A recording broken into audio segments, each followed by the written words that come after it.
Hello everyone, আসসালামু আলাইকুম। কি অবস্থা সবার, কেমন আছেন? আলহামদুলিল্লাহ আমি ভালো আছি। আপনারা কেমন আছেন অবশ্যই বলবেন। তো ফাইনালি ঘূর্ণিঝড় রেমাল হওয়ার পর থেকে আমাদের পাশে সাগরিকা এরিয়া কেমন এটা দেখার জন্য আমরা সাগরিকা চলে আসছি। তো এই সাগরিকার ভিউটা এত সুন্দর ভিউ হবে যে মানে এটা কল্পনারও বাহিরে। তো মানে আমরা দুই বন্ধু, পরবর্তীতে আমার একটা খালাতো ভাই সহ আমরা ভিউটা উপভোগ করার জন্য চলে আসছি। তো এই সাগরিকার যে সুন্দর এই ভিউটা, মানে আপনারা যদি এখানে না আসেন বুঝতে পারবেন না। তো এই মানে বর্ষার টাইম, এখন যেরকম বৃষ্টি হওয়ার কথা ওরকম হয় নাই। এক ঘূর্ণিঝড় আসি কিন্তু বাংলাদেশে সব তছনছ করে গেছে। তো ফাইনালি এদিক দিয়ে আবার আমরা আসছি এমন টাইমে, তখন জোয়ারও শুরু হয়ে গেছে। তো জোয়ারে দেখেন জোয়ার চলে আসতেছে। তো আমরা পানিতেও নামাটা আমাদের জন্য পসিবল না, কারণ মনে করেন না এদিকে জোয়ার আসি গেছে, নদীতে ভরপুর পানি হয়ে গেছে। নদী বলতে সাগর, এটা সাগরে ভরপুর পানি হয়ে গেছে।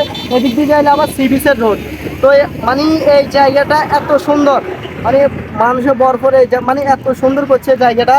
মানে আপনারা যদি না আসেন এই জায়গাটা এত পরিমাণ মিস করবেন। ঘূর্ণিঝড় রেমাল হওয়ার পর থেকে পরিবেশটা অন্যরকম হয়ে গেছে।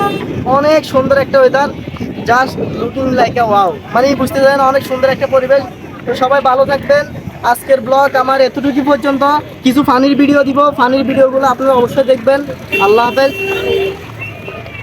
তো আমরা নদীর দিকে নামতেছি, এই সাগরের দিকে নামতেছি, বারবার নদী করে লাগে পানি। বর্তমানে পানি পানির ভিতরে আমরা নামে গেছি। জোয়ার আসতেছে, আস্তে ধীরে জোয়ার আসতেছে, অনেক হুরুস্তুর করে জোয়ার আসতেছে।